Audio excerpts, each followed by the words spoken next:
ਲੱਤ ਮਾਰੀ है ਤੇ हिंदुस्तान की सरकार ਨੂੰ ਕਿਹਾ मैं ਅੱਜ ਤੋਂ ਤੁਹਾਡੀ ਨੌਕਰੀ ਛੱਡਦਾ मैनू थोड़ी परवाह नहीं ते मैं कौम के स्वाभिमान लई कौम के हकों लई कौम की आजादी लई संघर्ष करांगा। उस तो बाद इन्हों जेल में बंद कर दिता गया। बहुत ही इन्होंने तसीहत दिते गए। जेल की काल कोठड़ी दे 5 साल रहे ने उस तो बाद जेल में ही सब तो वड्डियां जिहड़ियां वोटां ला के 5 लाख तो वध वोटां ला के मैंबर पार्लीमेंट बनाया गया। जी चीज है हूँ भी कौम की चढ़ती कला संघर्ष कर रहे हैं। हूँ थोड़े मौजूद ने इन्हों असी स्टेज से आन के जिया कहने बोले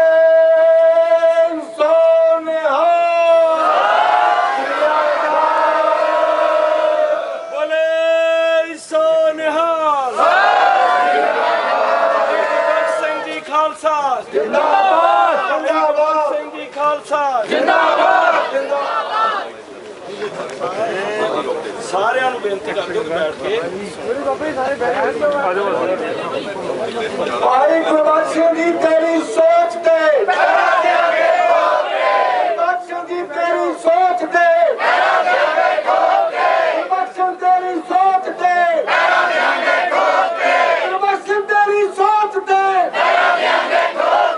बंदी ਸਿੰਘਾਂ ਨੂੰ बंदी ਸਿੰਘਾਂ ਨੂੰ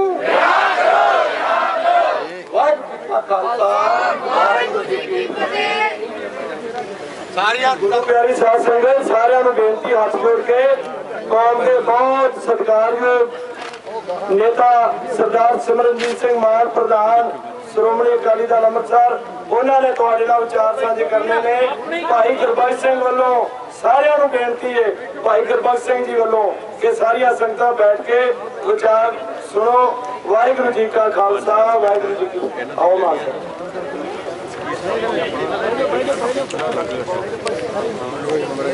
सत्कारयोग साध संगत जी निमरता से आप सारे फतेह अर्ज करते हैं। वाहिगुरू जी का खालसा फतेह। अज सरदार गुरबख्श सिंह नूं 34 दिन हो गए है और 35वां दिन है जब उन्होंने कुछ छकिया नहीं है। पर अजे तक सरकार ते पंथ नूं कोई दर्द नहीं होया। दूसरे पासे अन्ना हजारे हैं जिन्होंने 6 दिन भुख हड़ताल की है ते जिन्नी भी हिंदू कौम है वो एक हो के पार्लीमेंट दे विच बैठ के मता पास कर रही है कि जो अन्ना हजारे चाहते हैं लोकपाल बिल वो पास हो जाए। और उम्मीद है कि हिंदू कौम इस बिल को पास कराऊगा। की वजह है कि सरदार गुरबख्श सिंह ने जो कष्ट चखे है जो कुर्बानी कर रही है अजे तक सिख कौम इकट्ठी क्यों नहीं हो रही। ਉਹਦਾ जवाब भाई पंथप्रीत सिंह ने हुणे दिता है। जे तुसी उन्हां दी कथा सुनते होवो उन्होंने वचन किए है कि जिहड़ी साडी कौमीयत है वो कमज़ोर हो गई है और असी कौम के नाल दर्द ते प्यार नहीं रखते। हुण जे 6 दिनों के लिए अन्ना हजारे वर्त रखते हैं तो सारी हिंदू कौम एक हो जाती है। जे मुसलमान कौम एक सब तो वड्डी ताकत अमरीका, भारत ते नेटो दे नाल लड़ाई लड़ रही है, ਜਿਹੜੀਆਂ कि न्यूक्लीयर परमाणु ताकत हैगी है। साडा कश्मीर देख लो, पैलेस्टीन दे विच देख लो, इजराइल के टैंकों के उत्ते वो पैलेस्तीनी मुसलमान पत्थर सिटते हैं, ढेमा सिटते हैं। हुण टैंक ते ढेम या पत्थर का कोई मुकाबला नहीं हुंदा है, पर जिहड़े टैंकों के उत्ते वो लोग पत्थर सिट रहे हैं, कश्मीर के विच जिहड़े लोग निहत्थे सी, जिहदे करके 9वें पातशाह ने शहादत दी, वो एक वड्डी ताकत भारत दे नाल लड़ रहे हैं। तो फिर सिख कौम अज सरदार गुरबख्श सिंह की कुर्बानी के पिछे इकट्ठी क्यों नहीं हो रही? ये भाई पंतप्रीत सिंह ने तुहानू बहुत सोहनी कथा दे विच उजागर किया। उन्होंने कहा कि सिख कौम नू खुदगर्जी नहीं होनी चाहिए।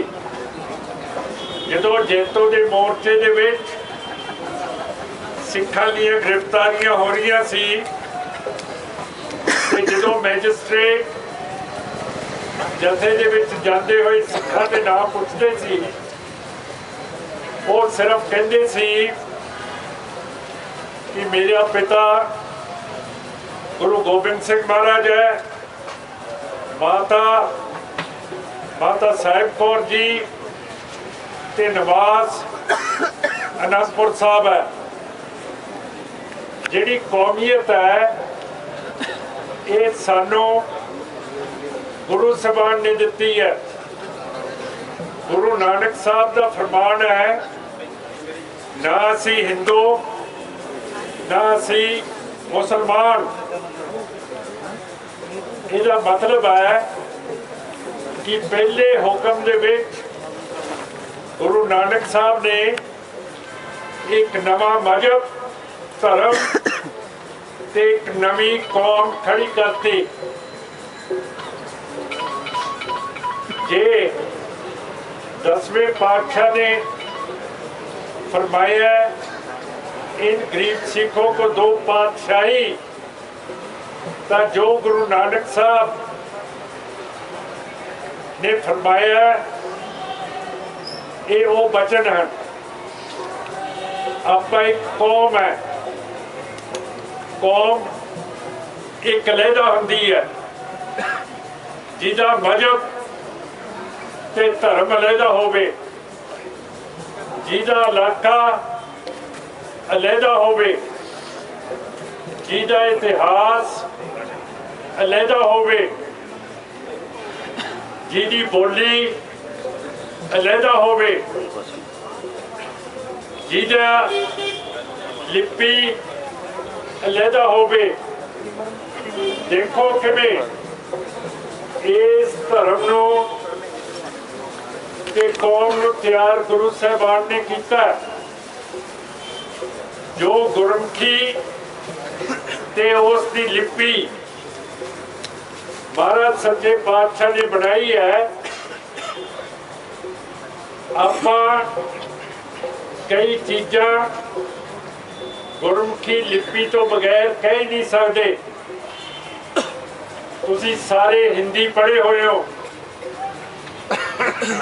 पंजाबी दे विच कहो घोड़ा कह दोगे, की कहोगे? घोड़ा घोड़ा नहीं घ्यो नहीं कह सकते। सो महाराज सच्चे पातशाह ने एक एक चीज साडी लहदा की है। साडा पहनावा, साडा सभ्याचार, सारा कुछ लहदा।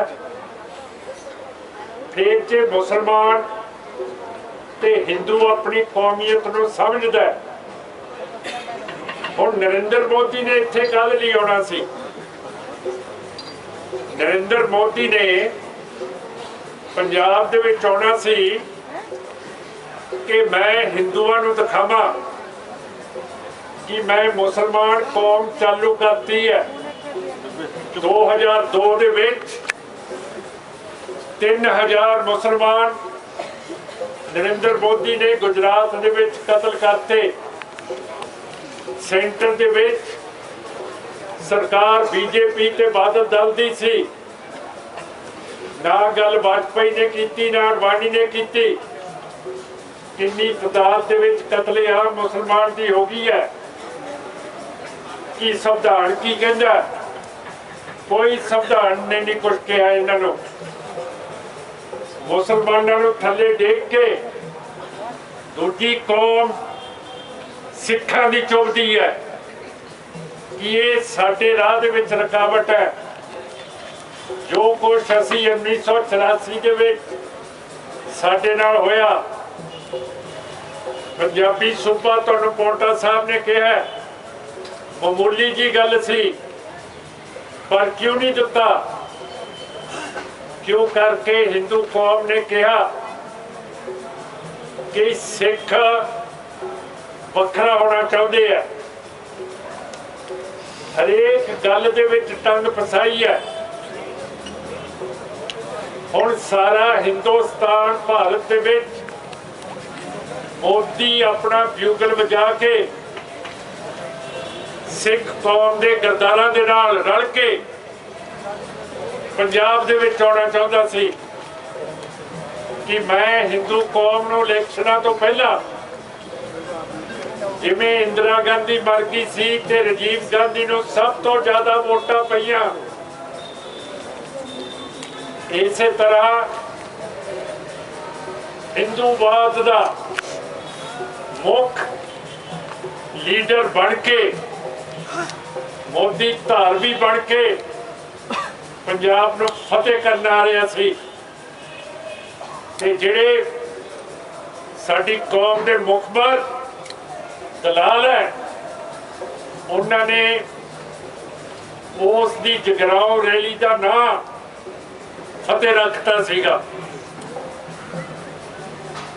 सिख कौम ते पंथ का जिहड़ा जोर चढ़िया, मोदी ते सिख कौम के गद्दारां नूं ओहदा जिहड़ा 21 तरीक नूं होना सी वो कैंसिल करना पिया। बोले सो निहाल।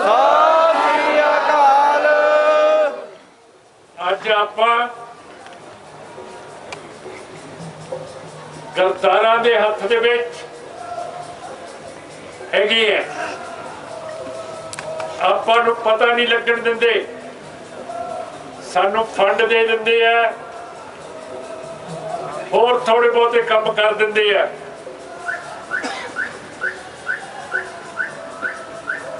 कौडी दे मैच रख लेंदे है।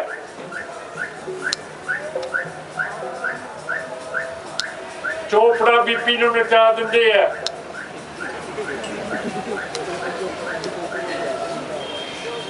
पर एक सिख ने परसों सरदार गुरप्रीत सिंह ने एक गद्दारां नूं दसता स्टेज के उत्ते चढ़ के कि तुसी इत्थे माड़े काम कर रहे हो।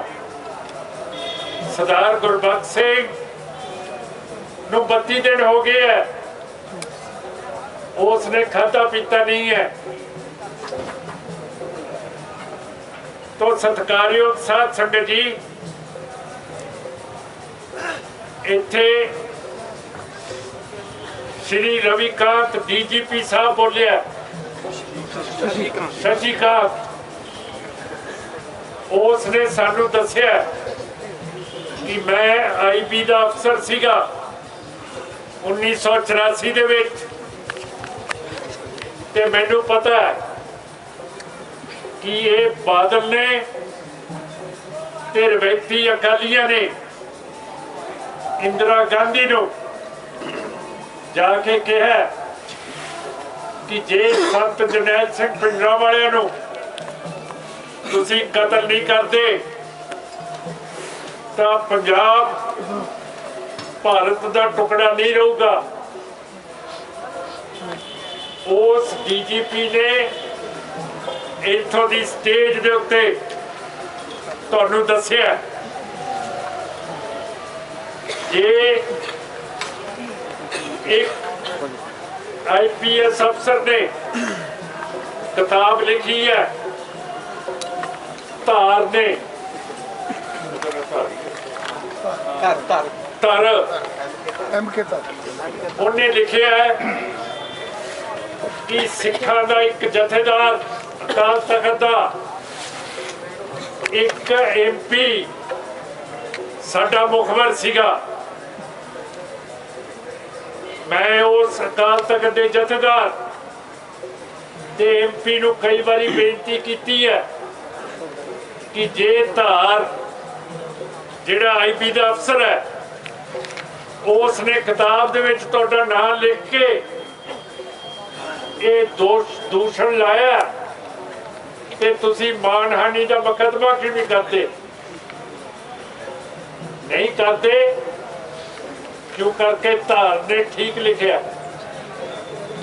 जे धार ने किताब लिखी हुई ठीक वो आप मानते हैं ते फिर जो शशिकांत ने कहा इस स्टेज तो कि बादल ते रवैती अकाली इन्होंने गद्दारी की है, इंदिरा गांधी के नाल मिलके ऑपरेशन ब्लू स्टार कराया, पर कर्मा दे विच 20,000 सिख बच्चे बीबियां बिरध मरवाए है। तो फिर ये भी सच है, जे गलत है तो बादल ते रवैती अकाली ओदे ते मुकदमा कर सकते हैं, क्यों नहीं करते? क्यों करके ओदे कोले रिकॉर्ड है। सो साध संगत जी तुसी देखो सिखां दा कितना अंतर है। जिवें पौंटा साहब ने सानू स्पष्ट किया, भाई साहब ने भी तुहानू कौमियत की गल करके स्पष्ट करता। जनरल कुलदीप सिंह बराड़ जिसने ऑपरेशन ब्लू स्टार तोपां टैंका ते स्पेशल कमांडोज दे नाल 1984 दे विच अकाल तख्त साहब नूं शहीद किया, दरबार साहब के उत्ते गोली चलाई, 20,000 सिख मारते। पिछले साल अक्तूबर दे विच वो लंदन गया सी, 4 नौजवान सिखा ने जिहदे विच बीबी हरजीत कौर सी, उन्हां दी उम्र 1984 दे विच सिर्फ 8-9 साल दियां सीगियां ते उन्होंने बराड़ का पिछा किया जरनैल का ते लंदन की गली दे विच उसनूं ढा लिया कि जिवें वलैत इंग्लैंड का रिवाज है कि वो जिहड़े सियासी उन्होंने चंगे नहीं लगते बंदे उन्होंने दे उत्ते अंडे सिट दिंदे है, पक्के हुए टमाटर सिट दिंदे है डिप्टी प्राइम मिनिस्टर ਨੂੰ ਮੁੱਕਾ ਮੱਕੀ ਵੀ ਕਰ ਦਿੰਦੇ ਆ। ਬਰਾੜ ਨੂੰ ਸਿੱਖਾਂ ਨੇ ਢਾ ਲਿਆ, ਉਹਦੀ ਗਰਦਨ ਨੂੰ ਕੁਝ ਨਹੀਂ ਹੋਇਆ। ਕਹਿੰਦੇ ਮੇਰੀ ਗਰਦਨ ਵੱਢਣ ਲੱਗੇ ਸੀਗੇ, ਕੋਈ ਸਟਿਚਸ ਨਹੀਂ ਲੱਗੀਆਂ, ਕੋਈ ਟੈਂਕੀ ਨਹੀਂ ਲੱਗੇ। ਮੈਡੀਕਲ ਰਿਪੋਰਟ ਕਹਿੰਦੀ ਹੈ ਕੋਈ ਟਾਂਕੇ ਨਹੀਂ ਲੱਗੇ ਹੈ। ਉਹਦੀ ਧਰਮ ਪਤਨੀ ਨਾਲ ਸੀ, ਉਹਦੇ ਵੱਲ ਅੱਖ ਚੱਕ ਕੇ ਨਹੀਂ ਦੇਖੀ, ਉਹਦਾ ਵਾਲ ਵਿੰਗਾ ਨਹੀਂ ਕੀਤਾ। ਤੇ ਸਾਧ ਸੰਗਤ ਜੀ, ਉਹ 4 ਨੌਜਵਾਨ ਬੱਚਿਆਂ ਨੂੰ 14 ਸਾਲ 10 ਸਾਲ ਦੀ कैद हो गई है। ते भारत दी अंग्रेजी अखबारां Indian express, times of India, Hindustan times, Tribune कितना पा रही है कि जी जनरल बराड़ को इंसाफ मिलिया, जिहड़े सिखां ने ਉਹਦੇ ਉੱਤੇ ਹਮਲਾ ਕੀਤਾ ਉਹਨਾਂ ਨੂੰ ਸਜ਼ਾਵਾਂ ਮਿਲ ਗਈਆਂ। ਪਰ ਖਾਲਸਾ ਜੀ ਹੁਣ ਦੂਜੇ ਪਾਸੇ ਦੇਖੋ, 1919 ਦੇ ਵਿੱਚ ਜਲਿਆਂਵਾਲਾ ਬਾਗ ਹੋਇਆ ਸੀ। ਮਾਈਕਲ ਓਡਾਇਰ ਪੰਜਾਬ ਦਾ ਗਵਰਨਰ ਸੀ, ਉਸ ਨੇ ਹੁਕਮ ਦਿੱਤਾ ਕਿ ਜਿਹੜੇ लोग जलियांवाले बाग च इन्हां नूं तित्तर बित्तर कीता जावे। उस वक्त फौजी जरनैल, ओहदा नाम भी डायर सी, जनरल डायर, ते अंग्रेजां ने गोलियां नहीं मारियां उत्थे, वो सिर्फ 200-300 सीगे। जलियांवाले बाग दरबार साहब 20,000 सिख सीगा, और गोली कितने तो चलवाई गोरखा रेजिमेंट तो।